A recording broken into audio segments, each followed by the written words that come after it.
Welcome to Moving Forward, conversations on culture, identity, healing, and hope. I'm your host, Linda Anderson, and I created this podcast as a space for real, heartfelt conversations with people who are reflecting, evolving, and boldly stepping into what's next. This podcast was born out of my own journey through seasons of loss, transition, and transformation, and my belief that healing happens when we come together to share our stories. My hope is that these conversations will inspire you to pause, reflect, and find courage as you move forward in your own life. Today's guest is someone whose story is both inspiring and deeply human. Olden Carr has built a successful career as a business leader, earning the respect of colleagues, clients, and communities through decades of leadership, innovation, and service. As a young man growing up in New Jersey, he was a talented athlete with dreams that included football and the possibility of playing at the highest level. But like many of us, Olden's life did not unfold exactly as he imagined. During his college years, a tragic event changed the course of his life forever. In the decades that followed, he embarked on a journey marked by accountability, reflection, faith, healing, and a deep commitment to living a life of purpose. The journey eventually led him to restorative justice work and conversations with some of the leading voices in the field, including David Karp at the Kroc School of Peace Studies. Along the way, Olden discovered that while we cannot change the past, we can choose how we respond to it and how we choose our experiences to serve others. As he now looks ahead to a new chapter and a return to his home state of New Jersey, Olden finds himself reflecting on a life that has touched far more people than he ever imagined. Today, we'll talk about football, faith, leadership, and accountability, grace, second chances, and the lessons that emerge when we are willing to honestly examine our lives. Most of all, we will explore what it means to keep moving forward. Olden, I cannot thank you enough for being on this podcast and giving up time to talk to us about your story. Thank you, Linda. I appreciate you having me. So let's start with your earlier years as football. Before we talk about your career and the work that you're doing today, take us back to that younger self, years in New Jersey. What kind of kid were you growing up, and what role did family, community, and sports play in your life? As a young kid, I don't think sports played a big deal in my life. I was a small kid. I was undersized. I was more cerebral than anything else. Neither, neither, either, either. I was always correcting people on those things. I was more of I don't want to say academic. I always had good grades. I always followed the rules. As I grew up and went through, the younger years of high school, I was still an undersized kid. High school, I was about 5'2", always getting picked on, didn't have an identity. Back then, you're either black or you're white. I was half black, quarter black, Indian, and Korean, so I didn't fit in any group. Um, as far as family, I think family played a big role in my life when you look back on it. At the time, I don't think it was really, if you look back on it, it wasn't like this inspiring childhood, but it was all I ever knew. I had a father that was a 23-year military veteran, wounded in World War II, met my mother in the Korean conflict, and that's how I came to be. We never learned how to love, I guess, when you say, I love you, that wasn't part of our language, but it was a strict kind of a discipline and love that you kind of knew. I had two brothers, we were family. You know, some people, family means, hanging out together. Some people, family just means, you know, we're there for each other, So, for me, family was always about, the people that God gave me to be my family. So that was more important to me, um, to know the difference between that and the family you choose. So, family was really important. Community, that part, we were the kids that were always shoveling snow, cutting grass, things like that. My father actually forced community on me because when we were younger, we went to church and we had to build our own church. And so he'd volunteer the car boys to help build the church. Mhm. So I was doing roofing, I was cutting grass Wow. to the church. We were doing, sheetrock and things like that to build the church. So community is always a big part of what we did as far as kids and what my father had put us into. So that was important for us coming up. Mhm. So, as I mentioned too, but football did be, whether you were small then, as you got into college and so forth, football did become an important part of your life and of your identity. So, when you look back now on that, what lessons from football about teamwork, discipline, resilience, leadership, what have stayed with you throughout your life? Well, football was kind of, I want to say football was, I tried wrestling in high school, in grade school, and I went to high school. I tried baseball, I tried football, and I really didn't do very well at it. I was a really small kid, I was undersized, like I said, so it wasn't for me. When I went to college, somewhere after I graduated high school and I went to college, I had grown about 4 or 5 inches. I gained about 20 pounds and my whole body transformed. Okay. I was Mm. a short, fat kid. Now I'm a tall, lean kid. So football wasn't something I wanted to do. My sweet mate, Tony Wright, actually asked me if you should go out for the football team. I'm like, okay, I'll do that. So Mhm. I met with Coach Hamilton at Trenton State and he gave me a chance. I redshirted my first year, came back the following year. And I got on the field playing football in a sport I didn't know what I was doing. I had no idea. I was clueless. They put me at linebacker, and for me it was all about figuring things out. And I have to really acknowledge one thing is that football really taught me about perseverance, never Mm. quitting, and always figuring things out. My first year, actually. We went through, I think, 2.5 weeks of camp, and I was ready to quit. Then 3 practices before the end of camp, and I went to my friend Jeff Thorpe. I said, Thorpe, and I just talked to him last week when I was in Jersey. I think I'm gonna quit. And he was like, "You're gonna what? We got the blue gold scrimmage in 2 days, and you're gonna quit after all this stuff you went through?" I just can't make it, and I was ready to quit. And he and a couple of linebackers on the team, Mike and Chet, came back and told me they're gonna kick my if I quit. So I'm like, okay, I'm not going to quit. But that one point in my life was important Yeah. because had it not been for them, I would have probably quit a lot of things in my life. Through football, it taught me a lot of things. I started out as a linebacker my first year. I got to start my first ever game because our starting player couldn't play. After that, went to backup duty, and it was always about like for me with football, I enjoyed practice more than I enjoyed games because that was my chance take repetitions, learn, and get better. Um, you know, when I went to my sophomore year, they moved me from linebacker, outside linebacker to strong safety. Now, Mm. again, I don't know what a safety is. Okay. I don't know what a safety is. So they put me there in the third week of the season, and I'm on a depth chart of about 8 guys. And I'm thinking, okay, how's this going to work out? And by the end of the first week, they had me in the starting lineup. I go out and play the game. And I was just playing on athletic ability. I didn't know what I was doing. And so the maturation process of playing, getting experience on the field, and the coaches giving me trust and let me mess up, and teammates around me helping me out, I think helped out. And from that point forward, I just loved the game. It was about chess. It was about figuring. There's a game inside the game you learn, and it taught me so many things. Yeah. The accountability part, to your teammates, to the coaches, to being part of something bigger than yourself. Mm.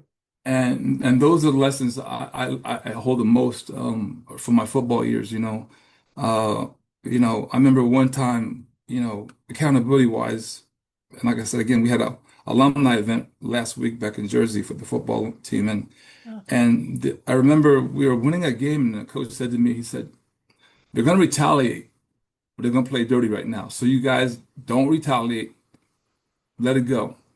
And I'm fast forwarding into my junior year, and the guy did a cheap shot, and I retaliated.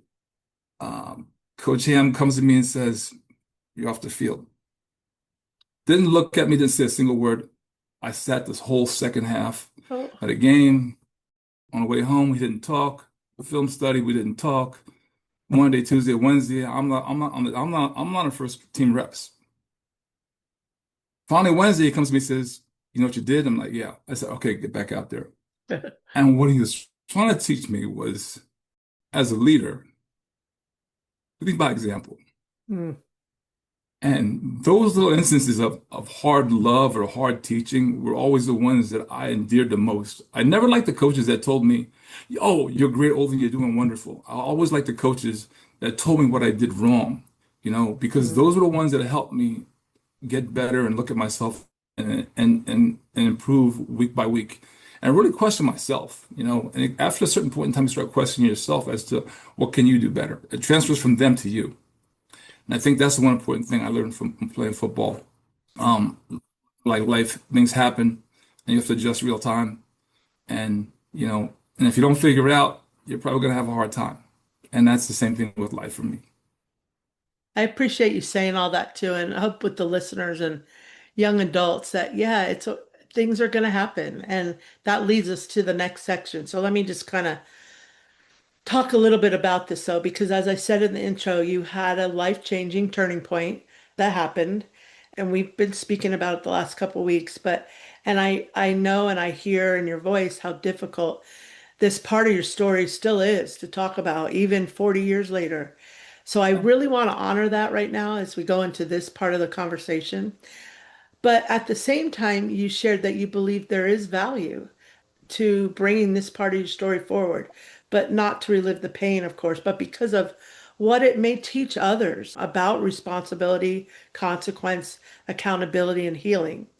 So I'm going to ask you, would you be willing to share what you feel comfortable sharing about during that period of your life and how it did change the course of your journey? Well, yeah. So I want to digress before the accident. There was a point in time, where things were like, I'm kind of on top of the world. I'm in this sport I'm playing. I got probably the best looking girlfriend on campus. Everything's going great. And even past the accident, I looked at football as a solace for me to go where I wasn't judged all the time. It was my safe haven, where everybody accepted me as I was. Mhm. That was one of the things, and so. And after the accident, what happened was I think that I used football as an outlet, Hmm. because I didn't know how to cope with what had happened. So, and actually, and this is where I think my career derailed as well. Because after the accident, I really wasn't the drive I had. The drive I had went from anger to despair to self-worth. Was I worthy? And so, with when that happened, I think, any chances I had of playing further, I had a lot of scouts come out to work me out in college, after the accident and those things. But after I served my jail sentence, after my junior year, and I came back for my senior year, that's where things kind of started to fall apart because that's where you get out of jail and you realize, there's a lot of questions about your self-worth. You just get out of jail, what's in it for you in life? I'm this criminal. I'm this person that is not deserving of certain things because after you pay your time, you kind of reflect on what got you there. Hmm. So as far as what got me there, um, April 1985, we were kids, you were all kids. We go to parties and we do things. And, we went to a party one night, it was, man, it was late, you know, and coming back from the party, I guess the easiest way to say it was, I lost control of a car on a sharp turn, hit a tree. and my girlfriend was killed, and one of my friends was killed. They were Ray and Weingard and Mike Weinstein. And at first, all I heard was a thud, boom. I wake up and I'm thinking, okay, everybody's okay. And this is something I haven't told anybody before in my life until now. And I've hidden most of the stuff from this accident inside.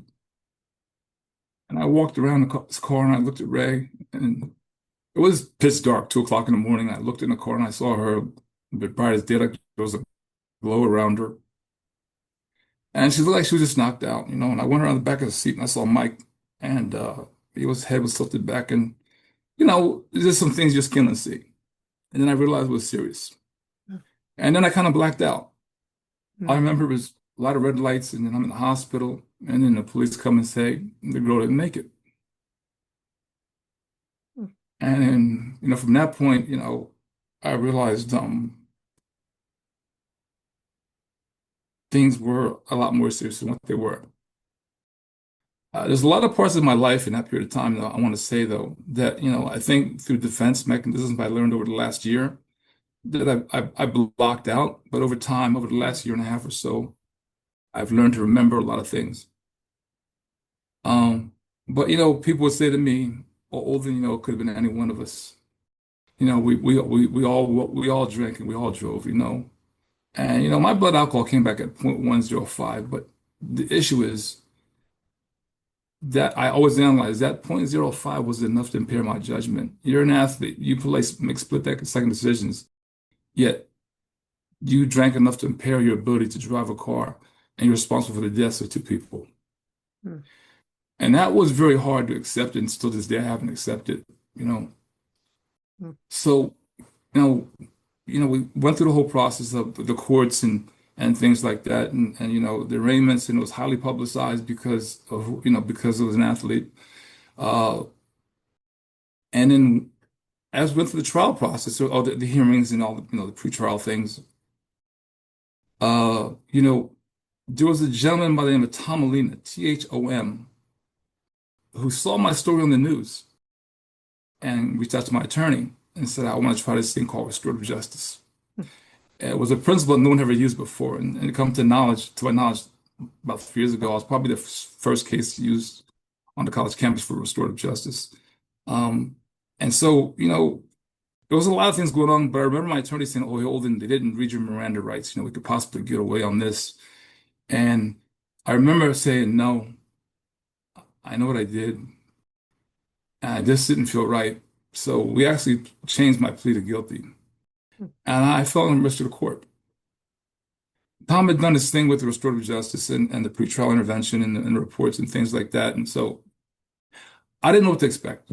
I was looking at 3 years mandatory each count, probably 5 to 10 years each count. So my life, as I knew, was probably over. At the time, I didn't know that. I was in a daze. Um, and by the grace of God, the judge actually accepted the alternative sentencing proposal, which by Pennsylvania law was 3 years mandatory.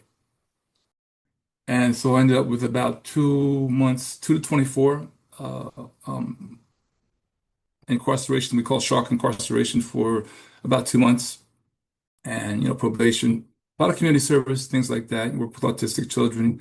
I worked at group homes, things like that. I coach football, and yeah, that was the most of it. It was a very, very hard time Yeah. for me. So you just shared that you were sentenced to minimal jail time, yet as even we've talked the last couple of months, it's still weighing heavy. It continues. Of course it does. But Yeah, how did that shape your understanding of accountability and responsibility? I think it sharpened it more. You got like I said, a lot of people say it could have been any one of us, but it wasn't. And until it becomes you, it's easy to say.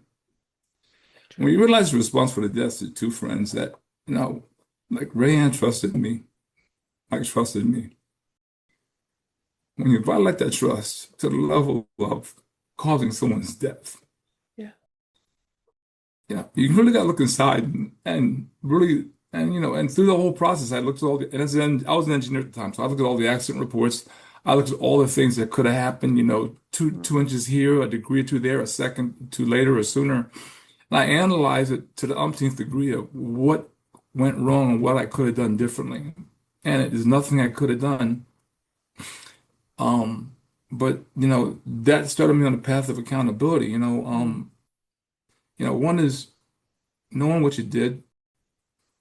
And as my brother says, my dad says, you fall on the sword. But really, it wasn't about accountability. It was about really trying to make amends for what I did.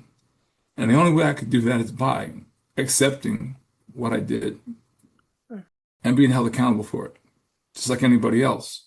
Mm-hmm. Now, thankfully, Mr. Weinstein, Mike's dad, spoke on my behalf and I think, was key to me getting alternate sentencing. But from that point forward, and people say this to me to this day, my attorneys and everybody else say, "Oh, you're such a successful businessman, and you're so self-driven." And through the last year and a half or so of self-discovery, I've realized, I've been working my whole life, and with my head down, Mm. trying to prove my self-worth. There was a lot of guilt and shame and lack of self-worth that came from that accident. And so, a lot of hiding. And so what I realized was, you know, I've been working my whole life to prove myself worthy of being here, knowing that Rayanne might could have done a lot more than me. So it's never about the accomplishment. It was about the sense of trying to prove my self-worth and try to make amends for what happened, knowing that no matter what I did, I couldn't.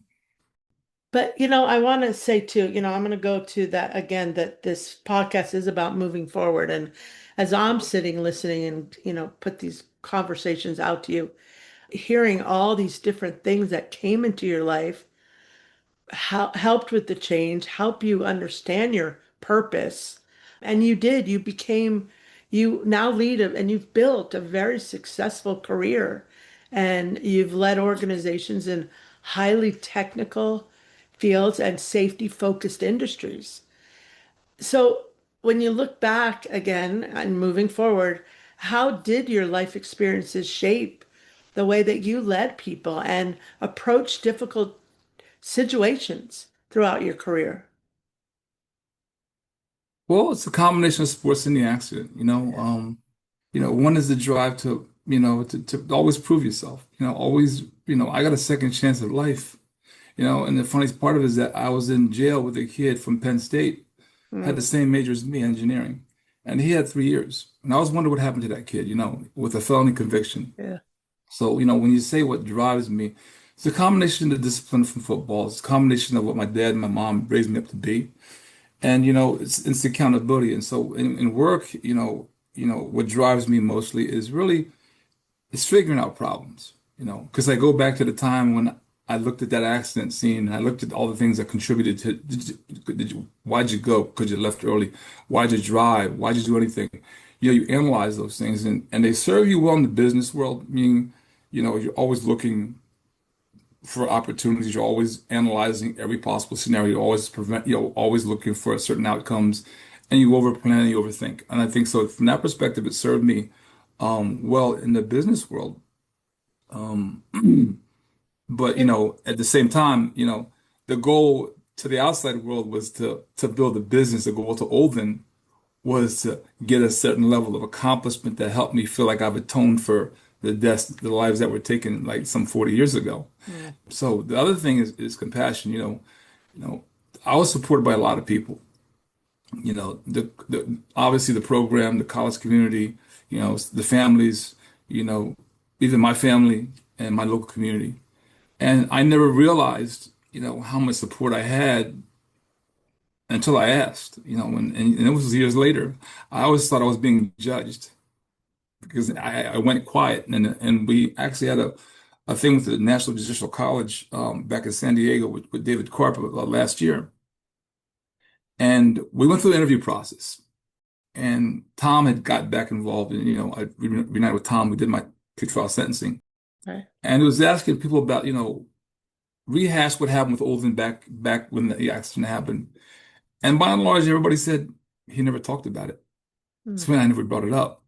So I'd bottled it up inside of me all these years. And then I realized, and through other inputs too, I realized, what I had been doing my whole life. And the funny part is Tom had told me when he called me up, we reunited about 8 years ago. Someone said to him, "How'd you get in the field?" And Tom told him the story about me. Mm. And so I get a call one day in the office, and we had just started the company. And there's a guy named Tom Molina on the call. I'm like, I don't know what Tom Molina. Hang the phone up, but just take a message. So, our assistant brings me the message with the name THOM. And right away, my heart dropped. Yeah. I called him back immediately, and we talk about purpose, we talk about things and work. And one of the things he said to me, and was always this thing with me was what's my purpose? After this accident, what's your purpose? Why are you here? And it's not to make money, it's not to do these things. What is it that God put me here to do? It's got to be something greater than myself. And so what Tom told me was, I want to thank you, Alton. He goes, what? I says, I should thank you. I mean, without you, I wouldn't have a life. I'd had a film of conviction and probably, in jail, you got a chance to learn every other craft in the world that's illicit, right? So I said, I should be thanking you. He says, no, no, I want to thank you because through you, I changed my career that day in a courtroom when I saw you with Mr. Weinstein hugging in a rotunda. And I changed my career to what I do today. And through you and the work I've done, thousands of lives have been saved. Now, I don't take accountability for that, but it touched me Yeah. that something tragic like that would move a person to decide they're going to change their life to do something else. So I might have not been involved, but I was a catalyst. So to a degree, it helped me get a glimpse of purpose and that maybe my purpose is not done yet. Oh, as it serves me in work, you know, um, it's just about, the same thing, taking accountability. Mhm. People I've worked in small companies, large companies, mid-sized companies, Honeywell managed a lot of businesses and a lot of money. And when it comes down to it, people just want honesty. It's about relationships and they want honesty. And I think, for me, I've always been an open book. I try to be who I am today. The same guy you meet today is going to be the same guy you see 3 months from now. Mhm. So I think, for me in business, it's always about, just working hard at whatever is in front of you. And, the coaching part helped too, because Okay. judge not lest ye be judged. I'm the worst person to judge somebody else, considering my past, right? Mm. So there's a lot of compassion with people when it comes to, giving them second chances, because my life is nothing but a second chance. So it's really being authentic, being true to yourself, and just being who you are. And most of the time in the business dealings I do, you know, uh, people see through that. They see who you really are. And when it really comes down to it in business, I tell my sales team we had a distributor event. We deal in relationships. We don't deal in products. We don't buy things from people we don't like. We don't work with people we don't like. So it comes to relationships. And so I think I've tried the best I could to help people along the way. I've had kids I've mentored, young athletes, coaching people, young kids, older kids.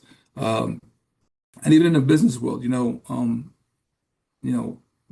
guys that want opportunities, I tell them, I can open the door. And you're gonna make mistakes. And it's okay. We all make mistakes. I made mistakes. I can't tell them that, but when I look at people, I realize the mistakes I've made to get me where I am, and I give them the grace to make mistakes, and so I think that's what's helped me along the way as far as, as far as business and the work ethic, you know. So I think that leads up. Well, let me first pull out a couple things you said that I so struck me and so I believe, and that is relationships. I so appreciate you saying that and really try so hard on these podcasts to get that across because, and we're going to go into restorative justice in a moment, but and the be yourself, be authentic. And be a real person. And I appreciate you saying that because it is extremely important. So, and it leads to, and you, I think as I'm listening to you and I know things about restorative justice, I'm hearing it too. And again, as I said in the beginning, and you've said, there was some point in your journey led you to restorative justice and conversations with David Karp and others at the Kroc School. For those who may not be familiar with restorative justice, what does it mean to you personally? Personally, you know, the judicial system as it is really founded on punishment, Mm, punishment for the crime, but it doesn't take into account the offended, the victims. And so I've learned over the last several years working with David and Tom, and really getting more connected to RJ, and especially with the judges. It's about forgiveness, for those that want it. It's not for everybody. The guys that are willing to say fall on the sword and take ownership and accountability, we all make mistakes. So what it means for me is really it's a different way of looking at how we make victims and offenders in the communities whole. So many times we lock guys away and we put them away. And mine was an example where I got put away and I came out and there was no system out there to help me and support me. It was all about the victims, which I understand is really important. But I was a young kid. I was stupid. I thought I knew it all, and I effed up, right? yeah. But I think for the right people, I think restorative justice is very important. For the victims especially to be able to face their offenders. One of the through the RJ National Judicial College event I did last year, there was a guy named Bruce Mazan. He had, we did a victim offender dialogue, and Bruce had lost his leg to a drunk driver. And the first thing, and I said, I got to get inside this guy's head and understand what made him forgive this kid. Because Mm, I never had a chance to understand that. So Bruce and I talked for a while and we met up a few times. And I said, Bruce, what is it about? Olden, I really wanted to kill, I wanted to go after the kid. I wanted to hurt him so bad. He was in the hospital for, I guess he lost his leg, spleen, liver. He was in the hospital for about 6 months. And, after he met the kid, he realized it was just a kid that made a mistake. mm, And so there's a certain part of the human element that gets lost in the judicial system, that we don't give people chances. Um, and I think the part of restorative justice, I think, is like I said, for the right people, I think it serves more good than it does harm because it's so punitive in its nature. And I think that sometimes you can put a person in a position where, like me and that kid in Bucks County Prison, one had a chance, one didn't. You mm. know, our lives probably turned out totally different. I don't know what happened to him, but like I said, our lives probably turned out differently because by the grace of God, had a chance to get a second chance and have a life without a felony conviction, and I could go out and get a job. I could do a lot of things, where he had to wear that for the rest of his life. Mm. So I think it has a place in community a lot. You, and again, as I've gotten to know you a little bit, as you're healing still after 40 years or healing now, but how has your understanding of healing evolved over the years for yourself and for others that are affected by harm or decisions or so on? First is, everybody should have a clean slate until proven otherwise, right? But as far as as far as you said healing, um, I'm good at giving advice. I'm really good at giving advice. I'm really hard at taking my own advice. But one of the things I used to always say to people was, and it stuck in my head, was Ecclesiastes 3, verse 1. And it was to everything there's a season and a time to every purpose. And I would just stop it there, not under heaven, just stop it. And I tell people, young kids and everybody else, it's not your time. When it's your time, it'll be your time. You got to trust that there's a time for you. And I never took advice from myself. So for all these years, I was so impatient. I was, I was, I was, I was, I could never understand, why me, and so we say forgiveness and things like that. I never took my own advice, and so I think for me, to everything, there's a season and a time is now, you know. It wasn't 10 years ago, it wasn't 20 years ago, it wasn't months after the accident. God let me here for a reason. And, there's different parts of all of our journeys. And I believe that when it's time for your journey to start, that's when it starts. And everything has to be aligned. Your heart, your spirit, your soul, your mind, your position in life. And I think just, sometimes you just become to a point when you're ready. And I think God molds you to that point where you become ready, physically, mentally, emotionally, spiritually. And I believe I'm at that time. And I'm tired of hiding too. I've been hiding a long time. That's great to hear. And well, I mean, it's hard to hear, but it's for me, not knowing really knowing you, it's good to hear that you're moving. And that's what this is about. Again, we're making this, you know your purpose and you have such strong faith. It's very empowering to me. And I do want to ask you though, do you believe that redemption is possible? And if you do, what does redemption look like to you today? That's a hard one. Yeah. Objectively, um, it's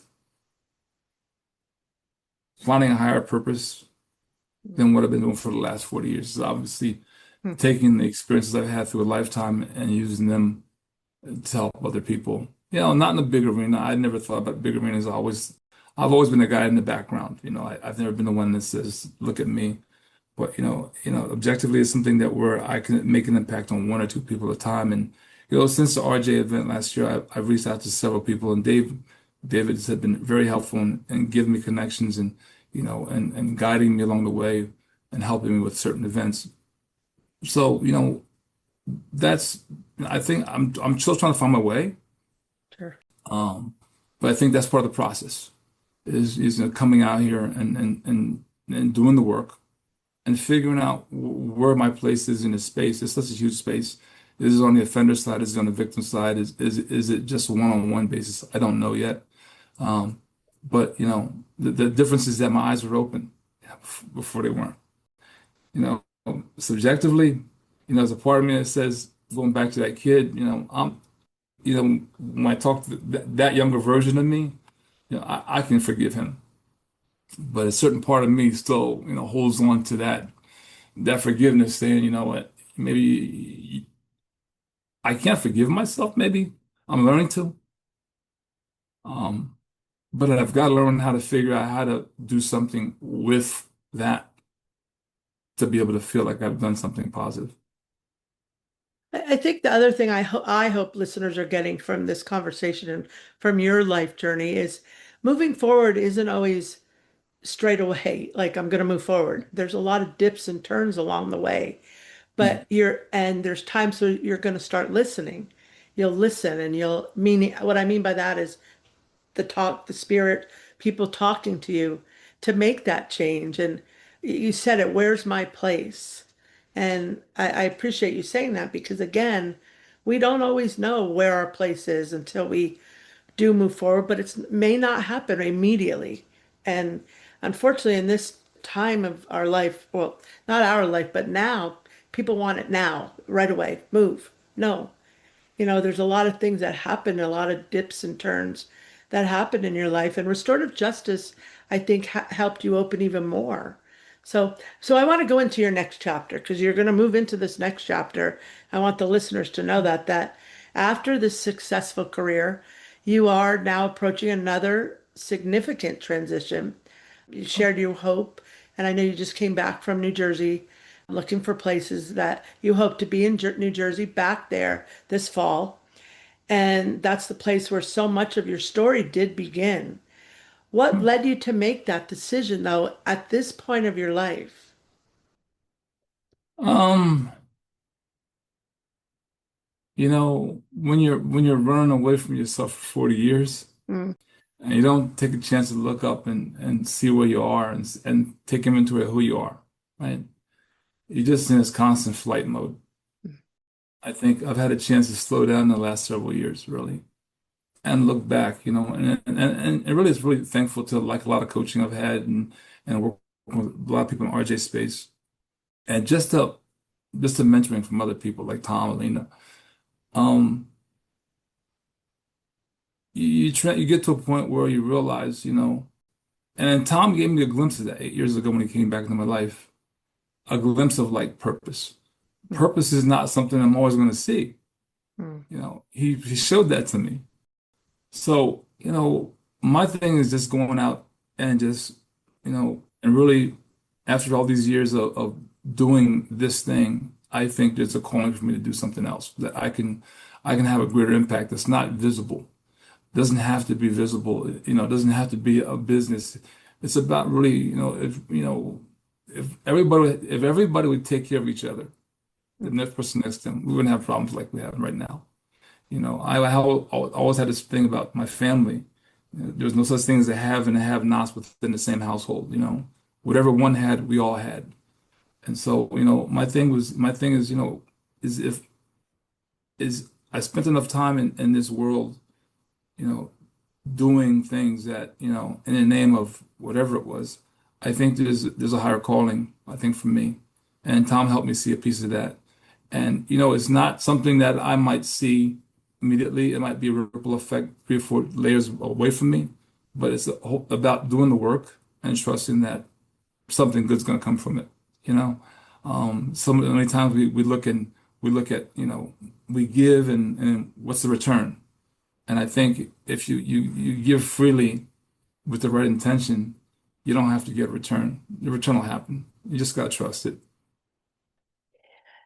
very, very powerful. Some of the things you said, which is whatever we have, we all had, which growing up, but that purpose is not something you're always going to see. And oh my gosh, thank you for that because moving forward, we're not always going to see our purpose until we start listening or people come in our lives. And that is I feel what has happened in your life journey and as Yeah. you've moved forward. But as you go back to Jersey, and I think the listeners know I'm from Jersey too, and when there's something powerful about returning to the place that really did shape us. So as you think of going back, what thoughts or emotions come to your mind? It's funny because my life is full circle, right? The company I'm with right now, it's funny because when I got out of high school, when I got out of college, my the gentleman I work with now is a business partner. I worked for him, and I was going to the NFL tryouts, and he said to me, "He says if you make the team, I want tickets. If you don't make the team, you still got a job here." So this guy allowed me 3 years to pursue a dream of going and playing NFL, and allowed me to go to camps and do what I had to do for 3 years. So I'm back full circle working with him now as a partner. I run as far as this business I'm in now. Tom, who did my pretrial sentencing, we reunited 8 years ago. And I think somewhere there's just your mind comes to the point where it's time. Everything in my life tells me I need to go back home where it started. You know, as I have really in my mind, if you want to be philosophical about it, I've been running my whole life, Mm, and I think going back home will help me close that chapter. And plus, there's so much more for me there than there is when it comes to family, friends, relationships, and just going home. Simple as that. I mm, can't. I've never left New Jersey. It's always been home to me. I've lived here in California for a long time, and I've made a living here, but home was always Jersey. mm. Definitely is. I can definitely attest to that. So I want to go into kind of wrapping this up a little bit, but your legacy and you are leaving a legacy and you have a legacy and to reflect a little bit on that. So as you reflect on your life and the next chapter ahead, you've definitely have touched lives through your work, through your leadership, your friendships, your willingness to share your story. But what has it been like to see the impact that you've had on others? You know what? The few that I've seen some go bad. I've seen some go good. You can try your best with young kids and mentor kids and things like that. The few I've seen, they're fulfilling. You don't take full accountability for everything. I have a nephew. You know, I never had an uncle growing up. So, I have a nephew and a niece, and so, I try to breed that thing that I never had. I watch him grow through the years. He's into so many things, and he's an inspiration to me. You know, I've worked with other kids, when either give them job opportunities or coaching them, you know, and I watched them throughout the years flourish. I had a kid one time that, he had to decide between finishing college and going back home and helping his mom. And I told him, JJ, I was like, 2 years and you can help your mom the right way for the rest of her life. Hmm. But you can go back now and have it. Now, I didn't say it that way, but you know what I mean. But to see him finish his degree and get his master's and go back to Carolina and be all that he is and be a counselor, be a superintendent, have his own business, those things matter because now you see what the kid has become. I can't take credit for it, but he sought my advice, and to see that happen to somebody and where they are is really touching. Another kid, he was coaching basketball, and like I said, I take no credit for this. But we used to play basketball. He was a kid, he was a high school kid, and and he'd come to me and say, "Oh, I'm doing this coaching thing, but it's not working out." And I all my friends have got jobs. I want to get married, and I told him, I said, "You know what, Mike?" I said, "Mike," his name was Mike Garrity, actually. I said, "Mike, I had an opportunity to go work for a company or go coach at Bloomsburg University and coach football. I wish I would, I don't like to live in the past, but I said, had I done it differently, I probably took the job coaching because there's plenty of time to go to work. I said, give it a little time. You guys the rest of your life to work." And, next thing you know, he's coaching this kid one-on-one, finds out it's Isaiah Brown, which is Coach Brown's son, who was the head coach for the Lakers at the time. He lived in our Hmm. neighborhood. And when Coach Brown got fired, he took Mike with him. Mike was doing film study and a lot of different things, and I lost touch with him over the years. But I recently found out he was the head coach for the G League team, and he's on the bench now with the Cavaliers. So th those kind of things really matter. That you had a little tiny piece in something where someone sought your advice, and you see how things happen over time. But some of them you're not going to see. You're not going to see them, and that's okay. But the ones that you do see let you realize that if you do things the right way with the right intention, that something good's going to happen. You're not going to see it, and I don't expect to see it. I don't expect to see a return on investment of me doing a kind act for a kid or helping them out.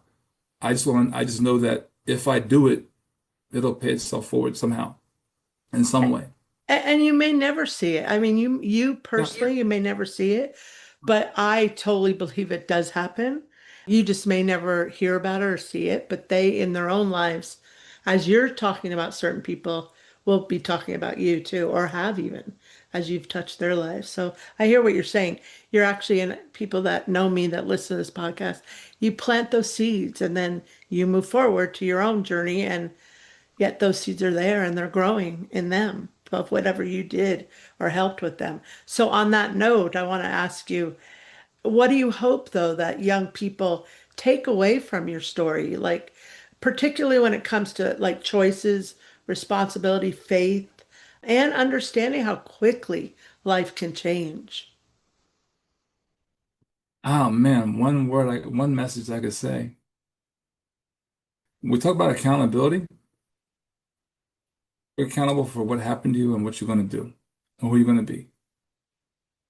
You know, you can choose to be whatever you want if you want to put in the work. And it's as simple as that for me.